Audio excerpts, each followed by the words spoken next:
Everyone here loves webcomics? Maybe makes them, reads them? Who makes them? Who makes webcomics? Who wants to make webcomics?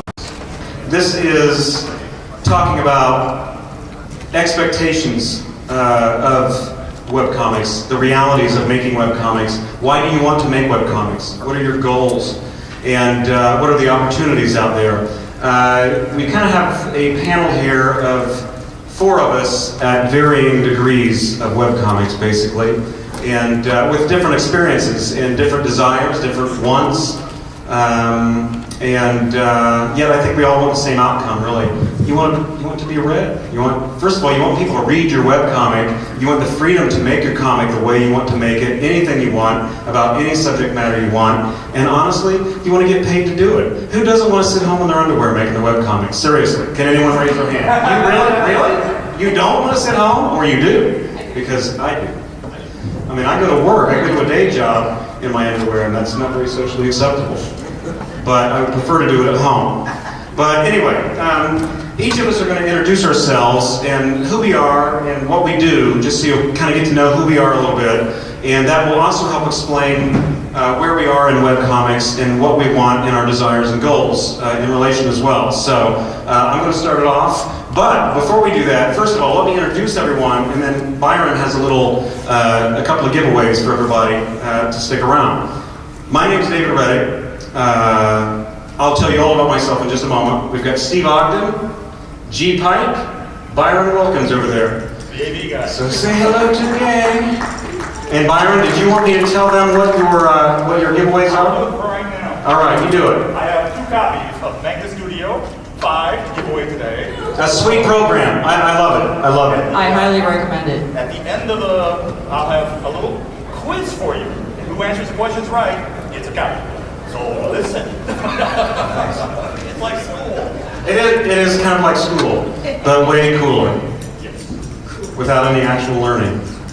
But okay, my name is David Reddick. I am a professional cartoonist. By day, I work at the Garfield studio for Jim Davis, actually.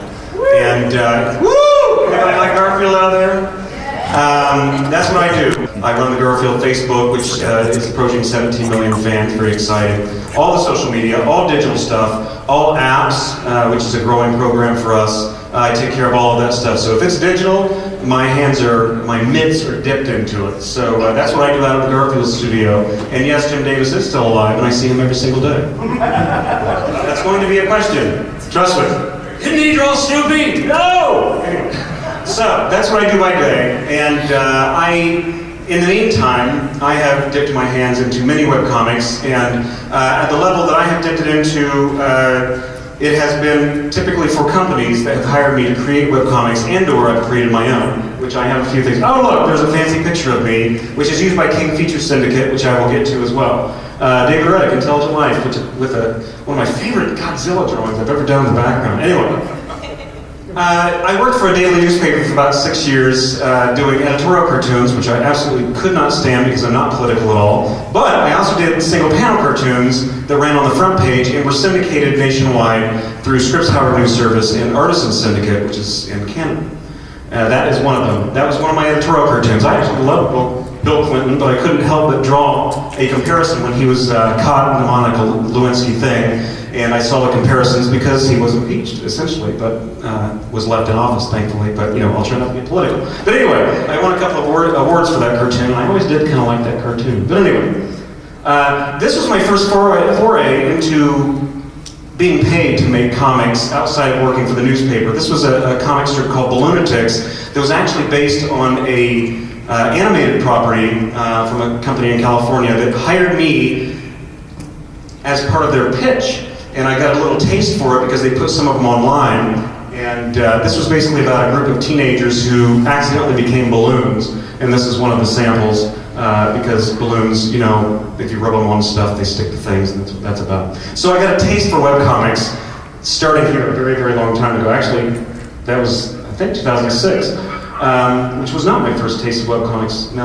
Yes it was. Sorry, that was a newer cartoon. So, one of the Garfield comics that I wrote, part of my day job, and then I actually I'm a huge Star Trek fan, huge, massive Star Trek fan. While working at Garfield, I got a crazy idea that, wow, what if, I used to visit StarTrek.com all the time. What if, keep me on time by the way, I'm talking really fast trying to get this out. But, what if there was a comic strip about, now, I don't know if anyone's seen this TV show similar to this. This was way back in like 2003 when I pitched this, just so you know.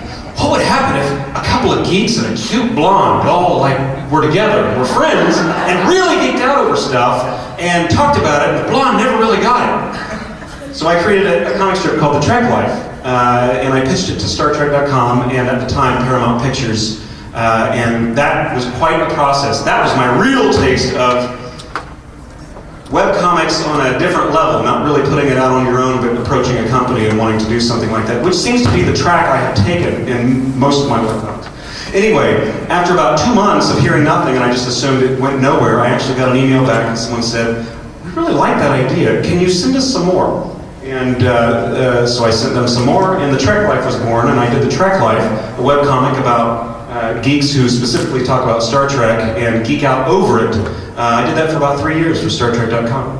Then, as a result, I wound up working within the Star Trek franchise a lot. I've done a whole bunch of stuff for CBS Studios, for Paramount Pictures, a lot of official artwork, cartoony artwork, stuff like that for the Star Trek franchise. This is one of the examples of a licensed comic strip they asked me to do for a set of prints, which was signed by all of the living stars, and it was really cool. So I've had a chance to do a lot of that Star Trek stuff.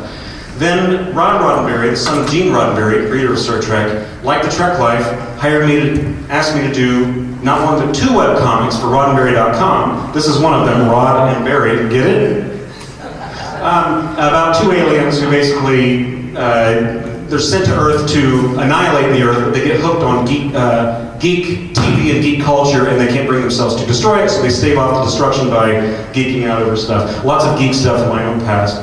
The other comic strip was called Gene's Journal, about a 10-year-old Gene Roddenberry, and the little-known fact that he was visited by 2 aliens who got lost on Earth, and they basically taught him everything they know and gave him all the ideas for everything he's ever created. And I did both of these comics for about 5 years, and those ended just a few years ago.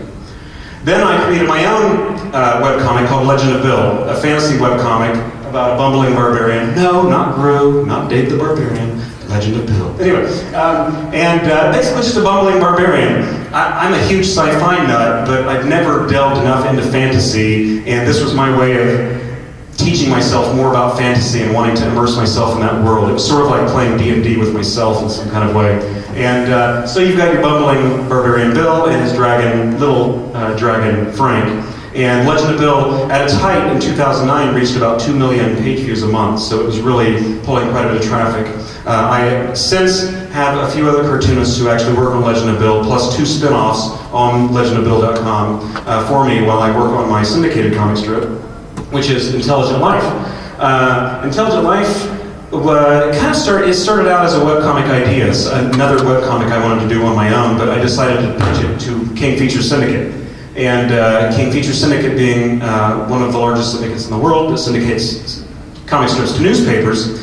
But I approached it as a webcomic, and I actually pitched it that way. I pitched it as, what if you did this webcomic? Because I was certain this is a very geek-centric comic strip, very geek. And I worked at a newspaper for 6 years, and I'm here to tell you that lots of newspaper editors may not necessarily understand some of the humor. So I kind of pitched it as, what if, there was a webcomic and this and that. And they really liked it, the editor liked it, asked for more, and asked for more, and eventually signed me for a contract for Intelligent Life.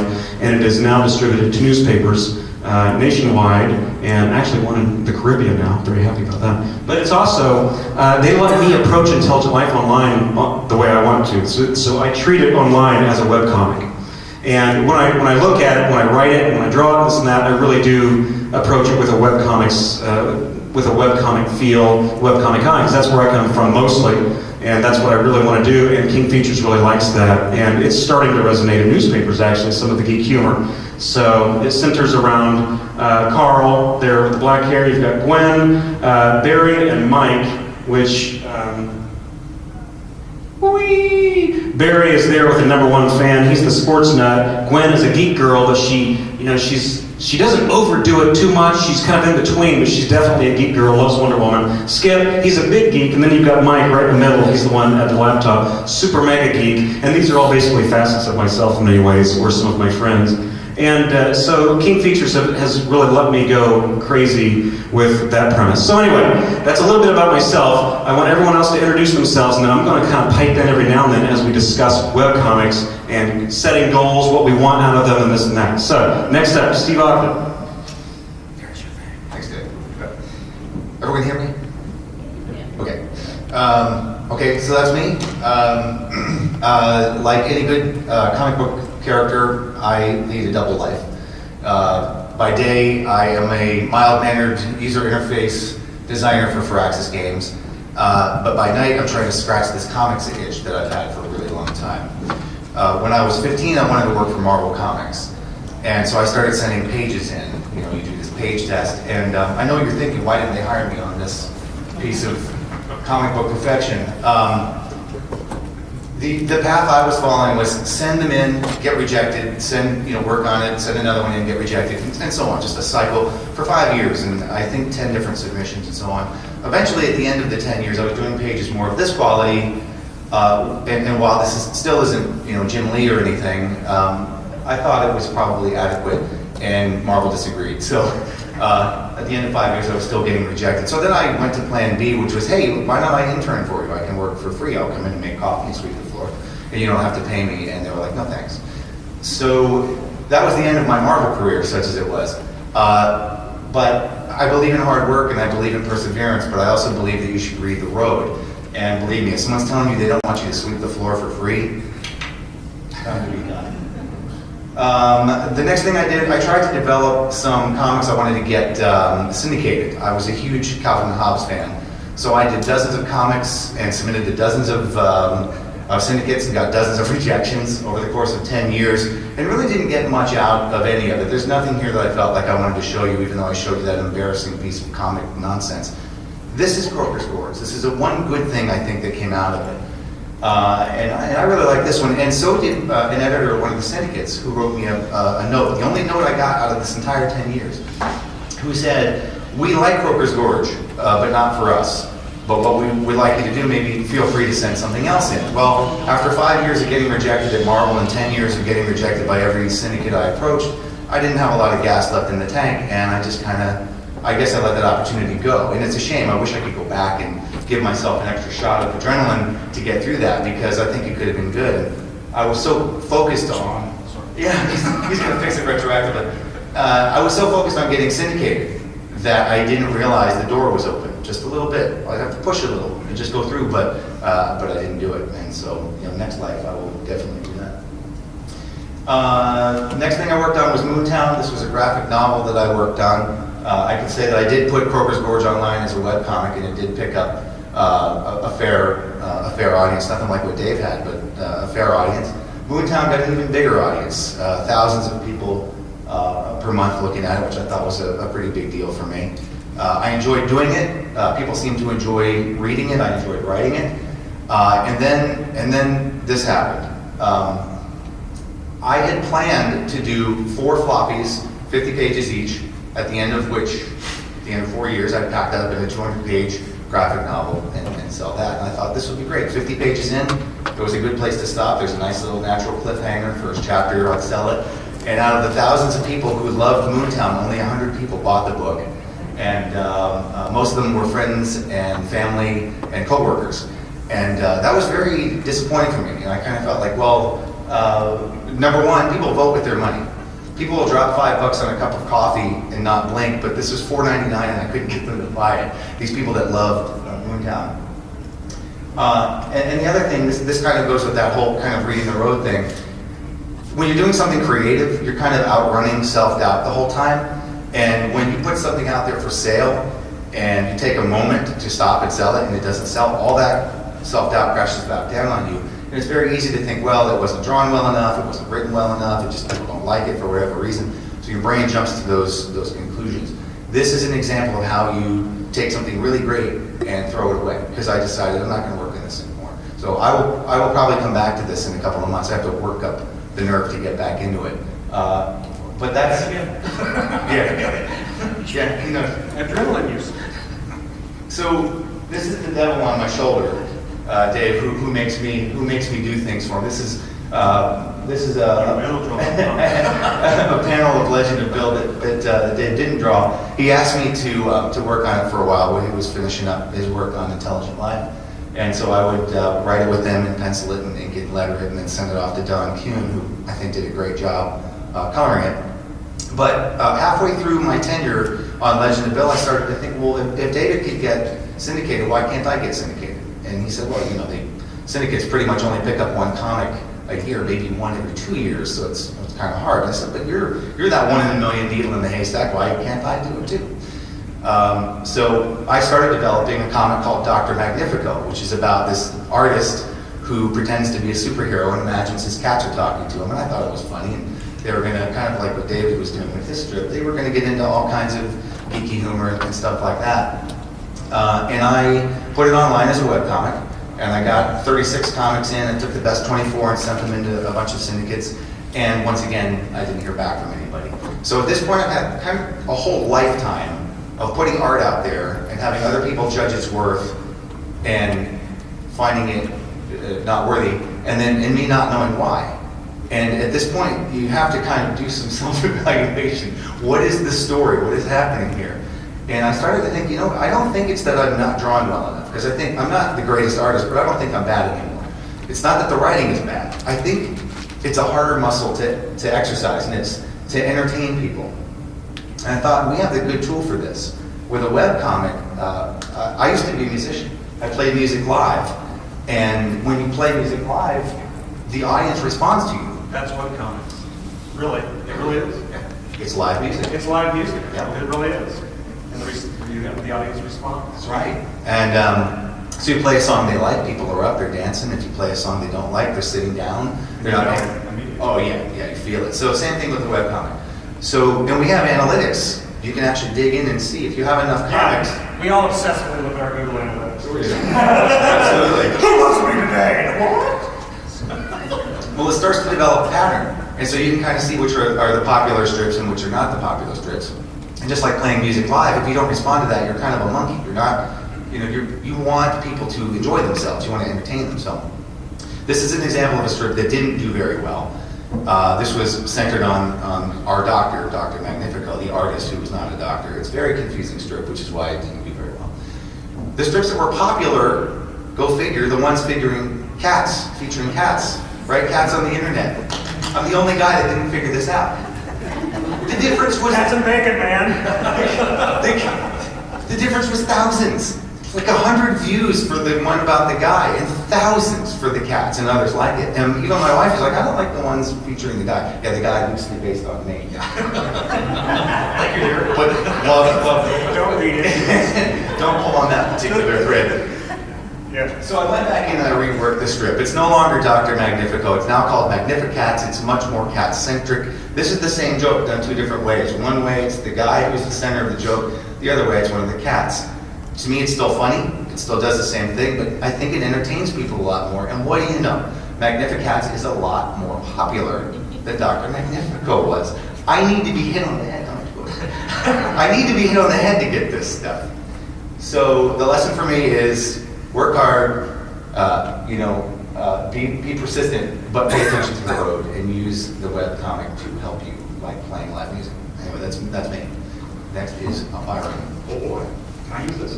Yes. Yeah. Green is forward. Well, there you go. Hey, everybody. How are you? Good. All right. I'm great.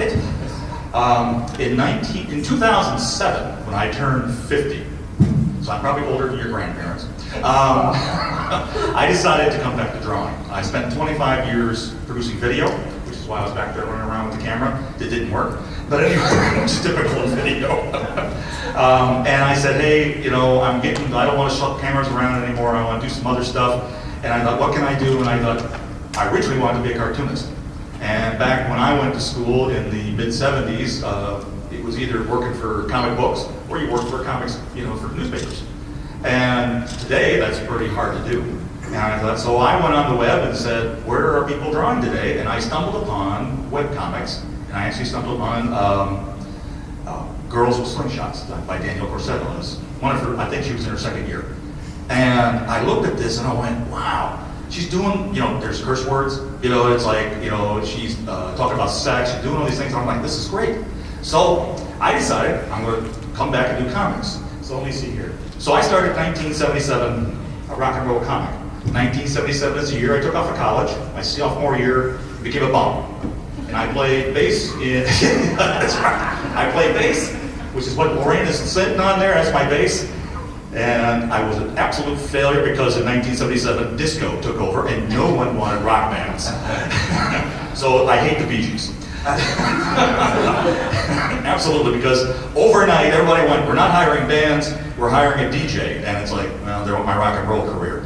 So, but based on that, my sleep was nice, sleeping in my car after a gig. I decided I would write about this because my sons were starting to get into college and all this, and I kept telling them about my experiences of drinking and smoking and all the things I did that were illegal back in the day. And I said, don't do this. And they're like, okay, Dad, we get it because you're weird. And that's how I started the comic. Well, this is one of the first comics I drew. After 25 years of not drawing, I was not very good. I'll be honest. It's better than drawing stick figures, but I didn't have a style. I didn't know how. I didn't know how to draw visually. So I had bought Magna Studio because my first script I tried to do. Sketch it out and then scan it into Photoshop. Stuck a pencil in my eye because I thought this is really painful. I hated that process. So I said, I'm going to skip that process, and I immediately bought Magna Studio. And so I do my work digitally. I don't buy paper, I don't buy pencils or markers and all that. And so there's one of my first comics. And you can tell here one of my first works, my proportions are off. I'm just not getting it right. But you did it. But That's the trick. You did it, absolutely. No matter what. I forced myself every week to do some comics and take the beating. It's hard. It's hard. But we can do it with webcomics. That's right. You can take the beating. You got it. And 2 times in the first year, I said, I'm not going to do this anymore because people are mean. Online? Yeah. It's like, you people, what are you talking about? I can't draw boobs or my waists are too skinny. Well, they're right. I'm like, well, you're right, aren't you? And you're not very funny. And I went, okay, so I need to do something else. So you can see in 2007, there's Lorraine, and compared to 2014. I stuck with it. I kept at it, and I've improved. And there's only one way to do that. You got to get out there and do it every day, or do it once a week, or whatever. And we're artists. If we don't have a schedule, you're not going to do it. Let's be really, right? So I had the webcomic out there 3 times a week. I had to put a comic up, and I improved. And in 2010, I started coming to the C2E2. It was my first convention in 2010. 5 years later, I've now been hired by Smith Micro to demonstrate the software. So instead of me paying to be here, I'm paid to be here. So that's and I just stuck with it. And the other point I'm going to make is networking. So let me get my next slide. Well, here's some things that went over well. Because I did sex, drugs, and rock and roll. Yoda is teaching my character Jeff, and Yoda is high. And the room does spin. Spin the room does. This went over very well. And like Steve, I caught on what people liked, what people didn't like. And I did this last year while waiting to go see Godzilla. I just sitting there and I thought, my IMAX tickets are not till 4 o'clock, it's 1 o'clock. I drew this comic, I thought, I'll just stick it out. Most popular comic I did last year. Everybody dug this. I couldn't believe this. And it's like, everybody's like, oh, look at Godzilla's expression and all this. It's just a dumb shit comic, It really is. But it took off, so I thought, well, maybe I should do other stuff as well. So More Godzilla comics! That's right. So I do Godzilla now, anyway. Godzilla comics. So you go where your audience wants. Like what Steve was saying, you go out there. And being a rock and roll player like him, it's exactly. You put it out there, what works? Okay, that didn't work. Put something else out there. Don't go home, oh man, it didn't work, no one loves me. All right. And then I started doing, last year was 50 years of the Beatles and the Mustang, so I started drawing these classic rock years because I'm from that era, so what do you know? I know sex, drugs, and rock and roll, so I'm going to draw about it and all that. And yes, we had sex, drug, and rock and roll, but just not in that order. It was usually a little different order. And speaking of sex, drug, and rock and roll, this is what people want from me. I found out very quickly, Lorraine, who's not a main character of my comics, but everybody said, hey, draw more of Lorraine. So when I put these out, boom, real big. When I draw the characters I draw the main characters, it's like, okay. So I give them more of this. So now I've got, the women are more prominent in my comic than my male characters, even though Bud is the main character. But again, I'm giving them what they want. But I still do what I want. So if I want to do a storyline around Bud, I will. you know, type of thing, because that's the power you have. I was going to say, you can go too far with that. Right. It's been said that the crowd is a bad editor. Yes. That's true. Yeah, you have to find the balance where you want folks to like your comic and to come back and find things they like, but at the same time, you don't want to cater, and that's true. And with a webcomic, doing it regularly, you learn not to do that because it's not what you do. Because it's still your product. You can do what you want. And just know on those days that Dr. Magnifico or if I'm doing Bud, the hits are lower, but I'm doing what I want, and then I come back around to it naturally, and I get the other put up. I don't mind doing this. I put this up for like Valentine's Day or whatever, and it's like, hey, it's a great thing. And then after that, I get to use the line tool for drawing cars. Even though you can't see the car, it's like, the car's pretty cool underneath. Oh, well. Steven Pasta says he has a calendar that he marks off, because some people don't like the Crocs, so he has to like put up a Croc and then don't do Crocs for a while. Yeah. So he has like a calendar, I can't do Crocs, even though he wants to do a Crocs, but he just won't, because he knows people are going to like, he doesn't even name it, they're going to... And here's a little bit of my workflow. I pencil, then naturally, then I ink it, and then I do my flats, which is there in the center, and then I add my shading, and out it goes. I do this all in Magna Studio. I draw on pencil layer, then I do an ink layer, then I do my flat layers, and then my shading layer. It's just like in Photoshop. I push Magna Studio because I really love it, and I think it's one of the better things if you're a digital artist. This is one way to go, type of thing. You can try the other stuff. For me, it just felt very natural. And because I use that, they found me. And they came to me and were like, hey, would you do this? And now I'm doing some videos for them, and they hired me this weekend, so it's really great. And also, I haven't paid for Magna Studio since 2008. They've been giving it to me. And so that helps too. So this is the key of networking. And my next slide will show the reason I'm here today is because back in 2009, some guy named David Reddick sent in a picture of Lorraine. And I quickly went, oh, people like Lorraine. And I thought, okay, I'll draw more of Lorraine. And I got to return the favor last year when he opened up, did Intelligent Life, and I drew his two characters for him. And I thought her and this sexy Supergirl thing was Barry. And I just love that. But so the point here also is get out and network, get out to things like you're doing today, talk to people, spread around. Yeah, it takes time. It's been 8 years that I've been doing this.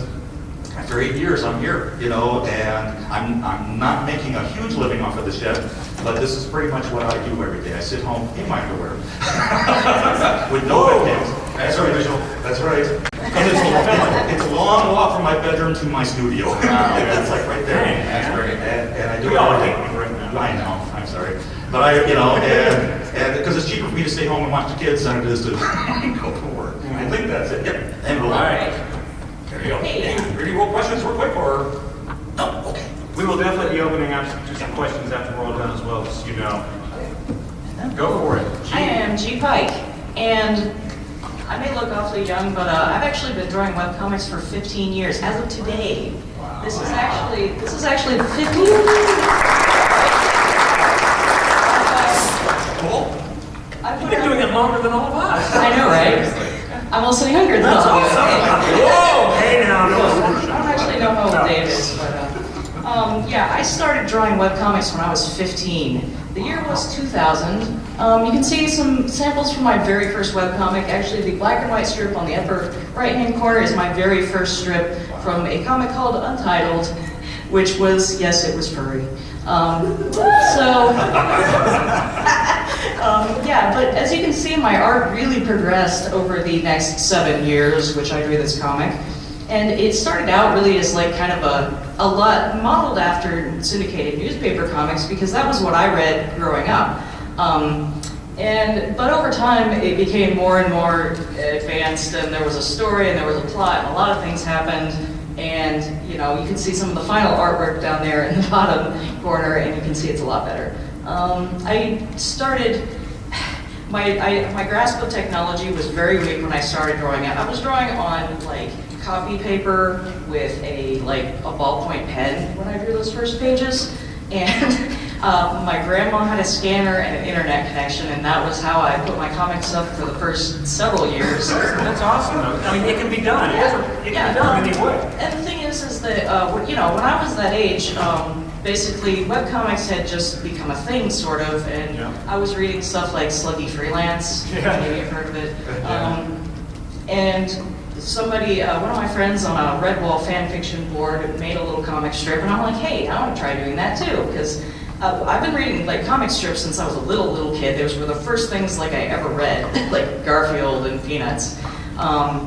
So I started drawing this thing, and it went for a long time, and I'm a very like self-motivated person, so it wasn't hard for me to keep it going.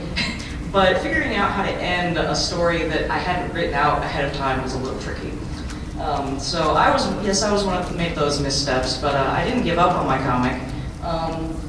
Then when it ended in 2007, I took a little time off, but then eventually I'm like, I want to kind of redo these characters in a more thought out story. So I started redesigning them, and you can see like up from the top left to the bottom, I spent a lot of time drawing and over, just intense training to design my characters and, you know, learn to draw humans for one thing, because I couldn't at that time.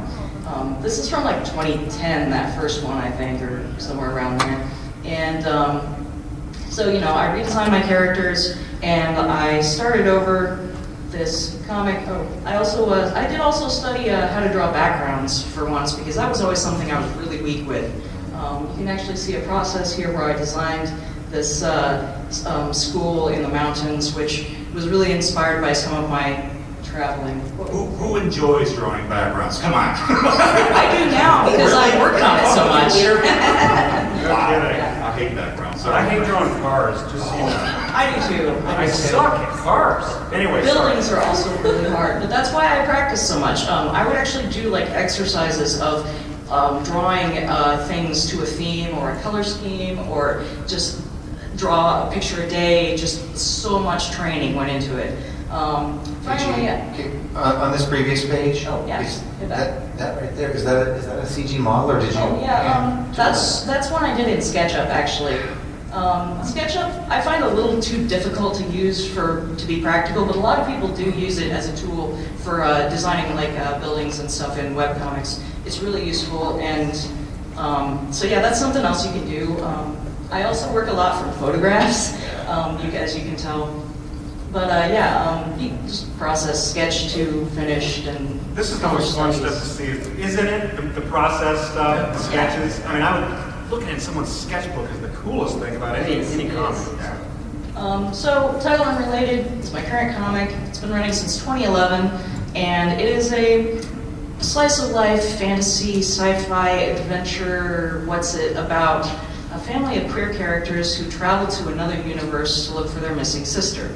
Along the way, they encounter, you know, lots of kind of alien animals, as you can see in the middle panel there. These are actually 3 pages from 3 different chapters. And I wanted to start out, instead of jumping right into an adventure story, I wanted to start out introducing my characters from when they were kids as they grew up. And I just like, because the characters are so important, and it's a really character-driven story, because it's also very personal, because all of the characters are sort of vehicles through which I explore aspects of myself and my life and how I deal with things, and the lessons they learn are lessons that I have learned in life. And so, I mean, it's not like totally moralizing, but I mean, it's really like kind of an exploration more than anything else. So I don't really let other people influence what I'm doing with this story. Although, you know, if someone has suggestions for me about, you know, how I could do things in the artwork better, I'm totally into that, because, like, I learned a long time ago that it doesn't really pay to be too into your own little world of how you do things in a certain way.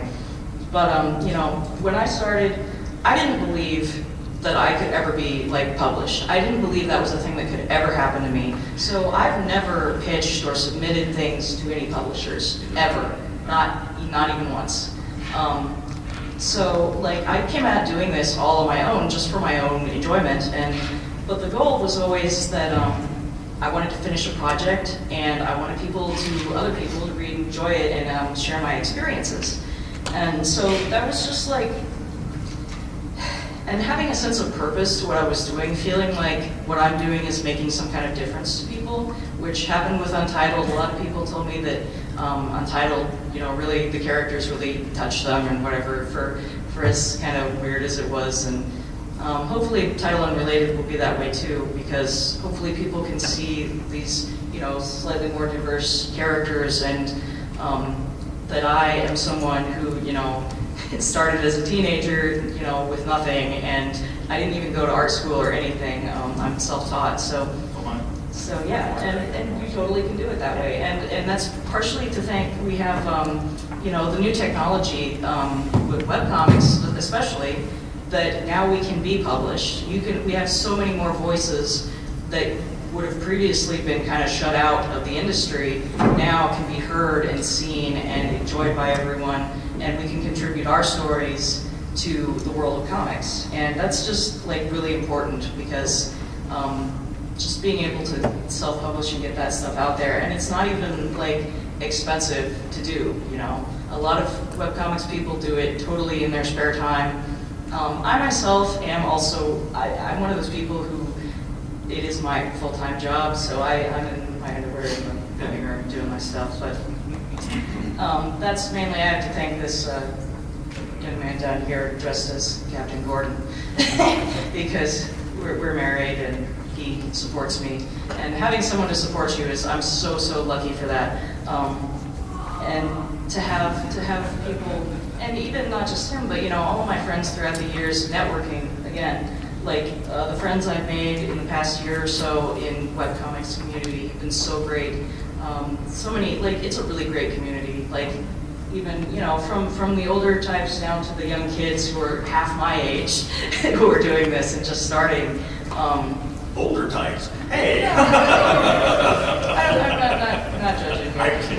Hey, technically, I'm kind of an old type in webcomics, because I remember how it was in the beginning, when everything was really based on newspaper comics a lot, but now everything's more based on graphic novel type stuff, if you have noticed. And that's why I'm doing, my stuff in a comic book format so that I can print them and I have books to sell. I'm not tabling at this show this year, but maybe next year you'll see me here. So, but yeah, just the process of it, and there's so many, everyone's so helpful with helping you figure out how to do things. And there's a real family atmosphere in webcomics particularly. I wish there would have been more of that when I was starting out, because maybe I would have figured some stuff out a lot sooner. But it was so new then. It was so new in 2000, and so I'm a writer and an artist, and I do all kinds of other stuff. So I'm encountering more people now who are just writers or just artists, and that wasn't so much a thing back in the day, but that's a new paradigm that's come about in webcomics recently, as the indie comics and webcomics communities merge. They very much are coming together. Before long, I almost want to say there's not really going to be such a big distinction between mainstream or syndicated and webcomics or indie comics. It's going to be everyone's in it together. We're all kind of working together.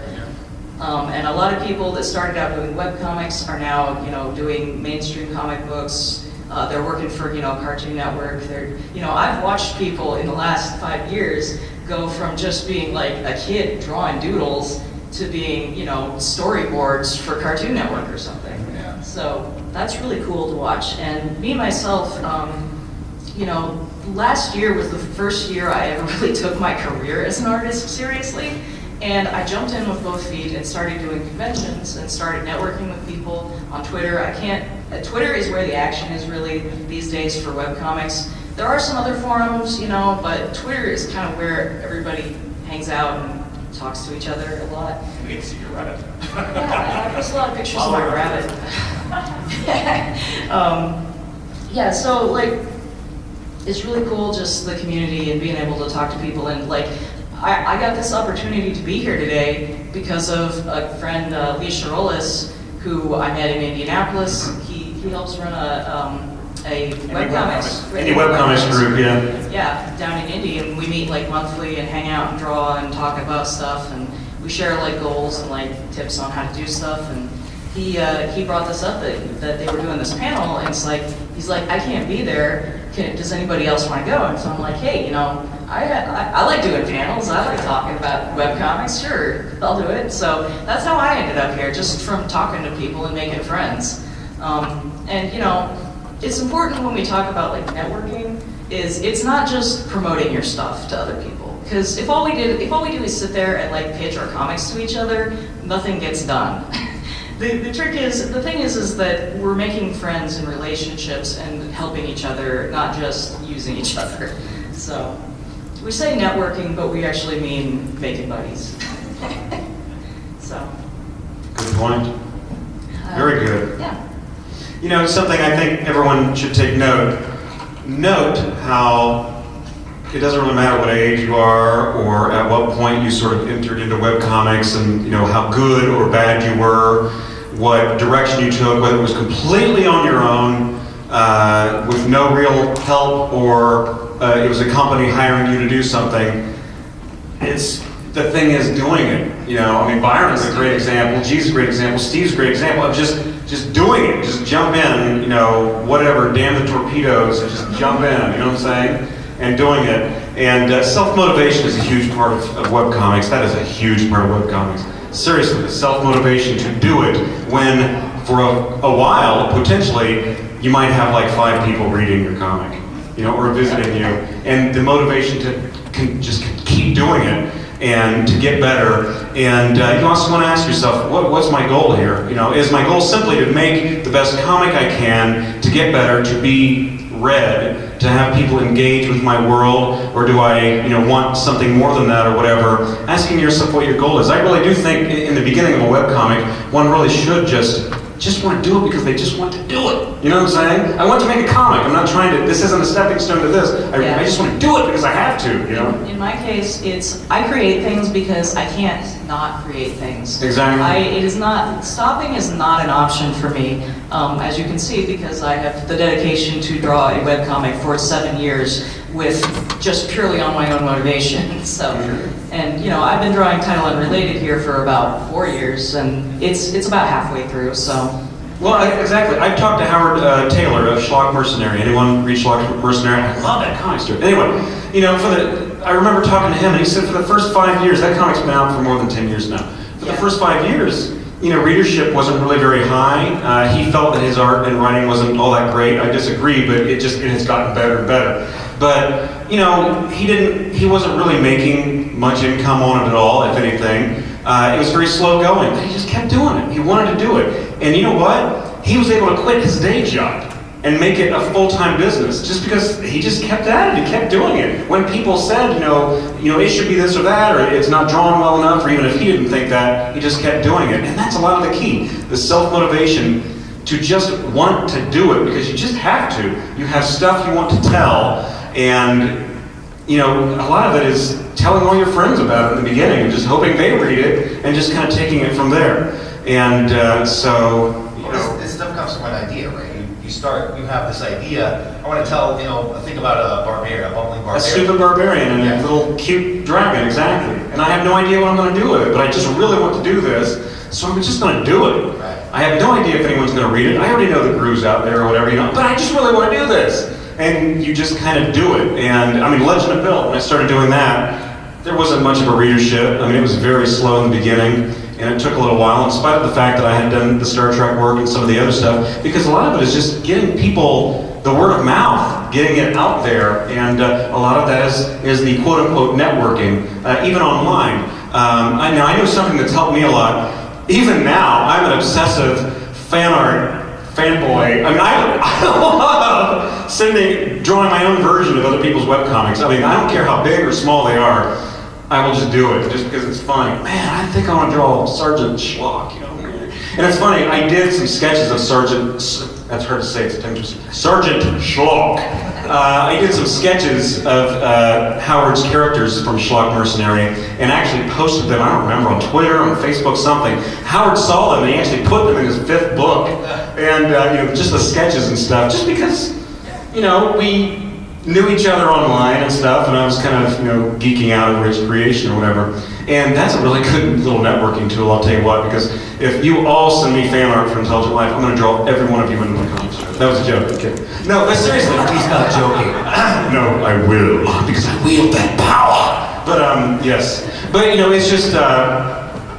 it's just doing it. Just doing it, you know what I'm saying? Now, does anybody have any questions? Anything on your mind based on some of the stuff, just from talking about ourselves and our paths? Yes, right there.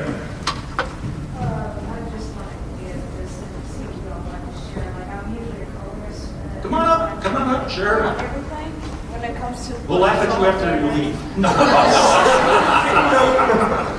we gotta have a sense of humor about ourselves. It's girl. I saw it. Very nice. That's cool. Which color with I use Prism. prism? Nice. Those are great markers. There you go. That's cool. I love her. Can I- Very, very nice. Thank you. Or do you need this? Okay. I'm perfect. I have I need you. the original fan art drawing, and Uh-huh. the original painting, and Okay, so it's a copy. That one's a Copy. copy. This is an example of networking. Yeah. Let me just tell you that right now. Very good. Remember, you know I'm teasing. Very nice. Okay, cool. Sign your artwork. Yes, always sign your art and also date it. Yes, question. So I started my webcomic about a month and a half ago. Uh-huh. It's traditional wash watercolor, some pages it takes me a long time. Yeah. And my posting schedule is maybe once every 2 weeks, and I think I can keep it up for a year. And I also have a day job. So I don't think I can even get faster than that until something changes. Sure. Do you find that's going to be an issue? I mean, as long as I keep at it? If you remain consistent, if I can pipe in for saying this is something I learned because I have failed at consistency in the past, especially with Legend of Bill, which is why Steve had to draw it. He draw it for a while for me. Consistency. If you tell peeps that this is going to be once every 2 weeks or once a week or whatever, and you just kind of stick with it, consistency is key. It really is. I mean, if you just kind of stick to what you say you're going to do, that is huge because people will just quit reading you and move on to the next thing that they know they can count on. So that's really important. So I don't think it's an issue. Obviously, the more frequent you do your comic, the higher your readership will probably grow. People will come to you. But if that's what you can do, then that's what you should do. You do what you do, and also you may speed up over time. Yeah. The more you do it, the faster. Find a rhythm and But for now, I wouldn't worry about it. I wouldn't say either. every 2 weeks. There's a store. My wife loves this one store near us. Stores you think have to be open 7 days a week, 6 days a week, right? It's open once a month, 3 days. Wow. And I'm just like, how do they even make their nut? But they do it somehow. And she wants to have a shop that's only open 3 days a week. Wouldn't we all? And as far as, just consistency is really important. Just keep at it. I update, I started with once a week on Title Unrelated, and I've increased it to about 6 pages a month. And the more you draw, the faster you get. But then there's like a back and forth of, as you get better, you may get a little slower, but then you get faster again. So it's like this continuous flow of like skills improving and then speed improving, and you'll find more efficient ways to do certain tasks in the publishing of your comic that will make it quicker. My pages, my prologue pages in Title Unrelated, some of them, I finished in a couple of hours.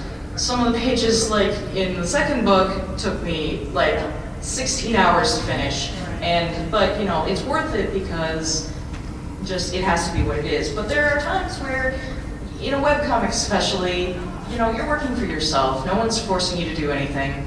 And Self-motivation. Yeah. If you need to do a page that's just talking heads, you can. And You can do whatever you want. Look at XKCD. Yeah. I mean, come on. And it's super popular and I love it. Honestly, that's kind of how I do mine, is like, I will kind of intentionally design my pages so that like, I know I have like a really complicated one over here, so then I'll make the next 2 pages be kind of easy on the background or something. I do that too. And it is Totally. backgrounds that take me forever. But these are things you learn. I mean, you just learn with repetition of doing the work and stuff. Yeah, it's always important, like if you're, especially if you're doing like a story comic, maybe have one panel to set your scene to where, really anchor the scene. And then, you know, if you've got characters talking, just let them talk. And you don't have to feel like they need to be necessarily doing anything the whole entire time. You know? Well, manga does that a lot. Even as actiony as manga can be, Yeah. you will find very often in manga, setting the environment is incredibly incredibly important in manga. And then once that's set, you might get some talking head You may stuff. have pages and pages where there's actually no background. They're There's just lines. because they set the environment in the first panel or two, and now you know where they're at. Now you know what the building looks like. Now you know what's going on. Now we can just talk. you Yeah, know? and it's like, and there are other tricks to make your pages like visually appealing. Besides having, you know, detailed drawings, you can have interesting panel shapes, which was a thing that you could see that I did in. Can I get your nice stuff? Absolutely.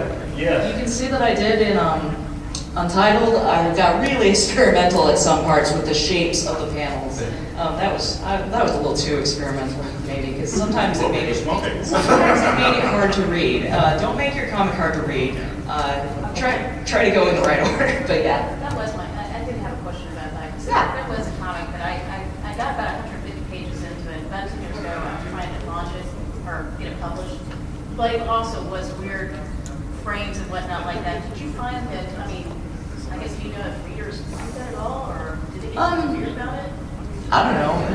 Mine seemed okay with it, but sometimes if it was too confusing, they would have trouble reading it sometimes. So readability should probably trump design. But you know what? You see those mistakes in mainstream like superhero comics All the time. All the time.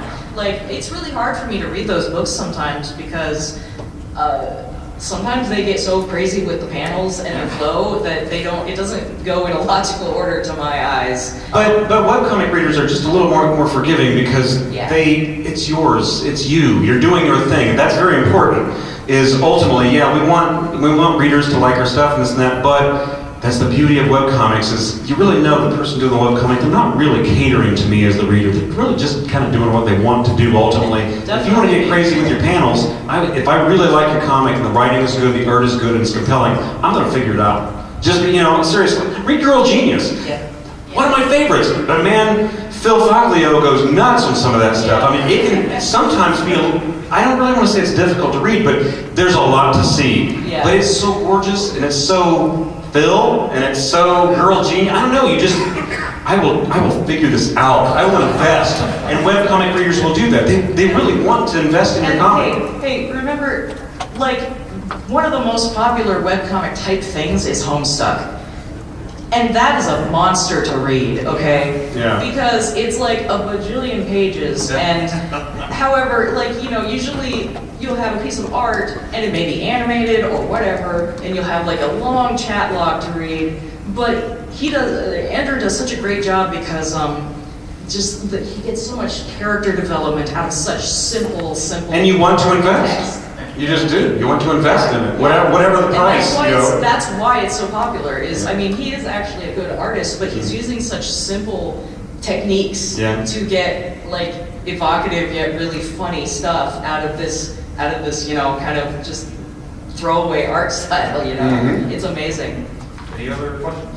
Any other questions? Yes. Is there a platform that is more likely to get you exposed as a webcomic artist, or do you always have to have like your own website? There are platforms such as Hiveworks and you know some other. Of course, you have to submit to them at certain times of the year. There's free things like Tapastic and what Yeah. Dawn was on. I don't know if they're still around. I forget what the name of that was.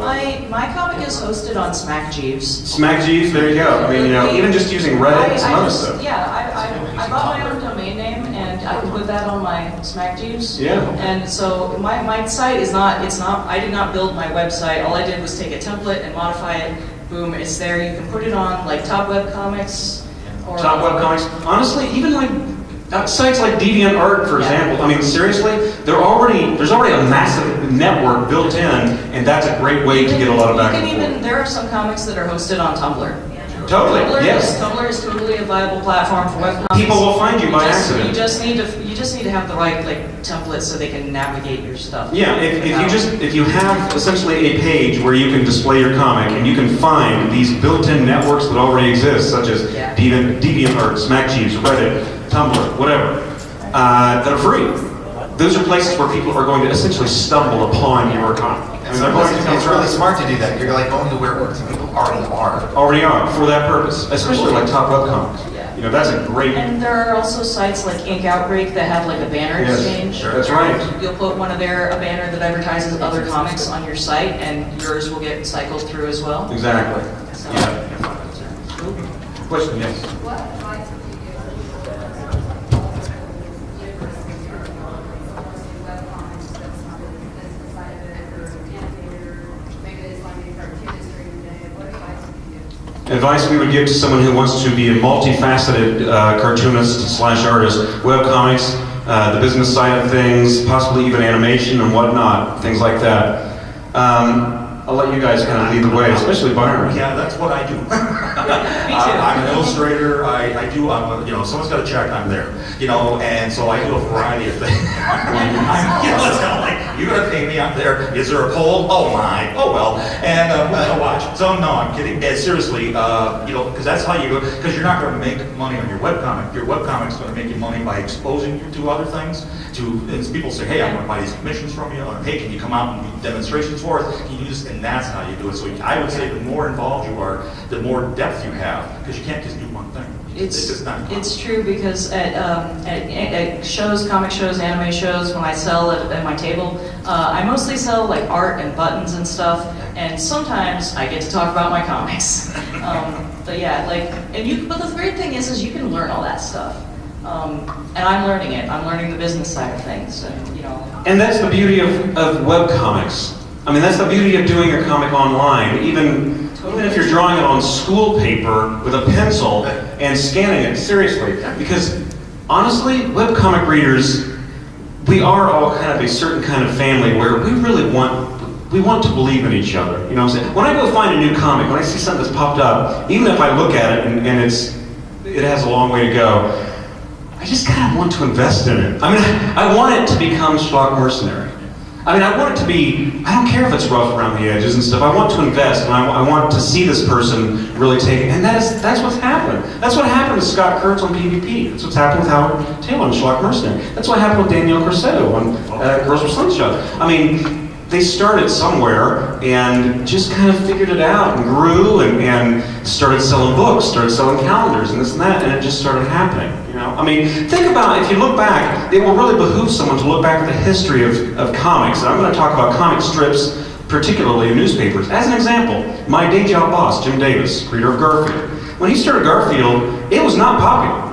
It took a couple of years for that thing to move beyond about 40 papers. I mean, it was a little rough in the beginning, but he stuck with it, kept going with it, and it's very much the same principle with webcomics, but you're just on your own doing it. You just, even if it's rough around the edges, you just have to kind of stick with it, figure out a schedule. And when I said that about a schedule earlier, sometimes it's even less for the readers, although they will appreciate the consistency. Sometimes it's even more for yourself. Sometimes you just have to do your comic, and in whatever format, even if it's a motion comic, put it out there and tell yourself, I'm going to produce this every other Wednesday, or every Wednesday, and I'm going to sit down on Monday and Tuesday night and work on this thing, and I'm going to release it on Wednesday. And there are clearly only 2 people visiting my website, probably by accident, but I'm going to set myself a schedule, and I'm telling you, that will grow. It will essentially blossom. It will blossom into something.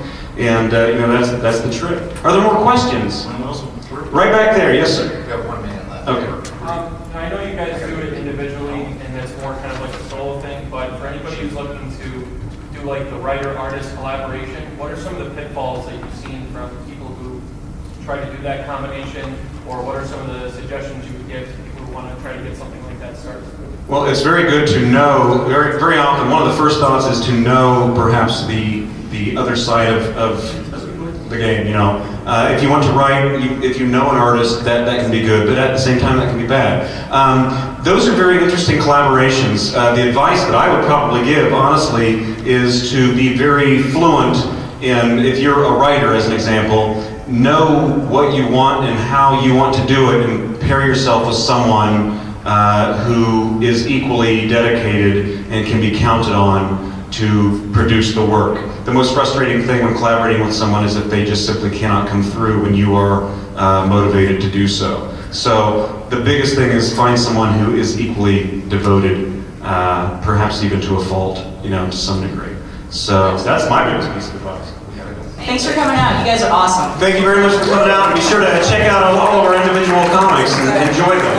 So, and you can still find, if you didn't, there is some stuff, some minutia over here on this table directing you to our own individual comics. And feel free to shoot us messages if you have more questions.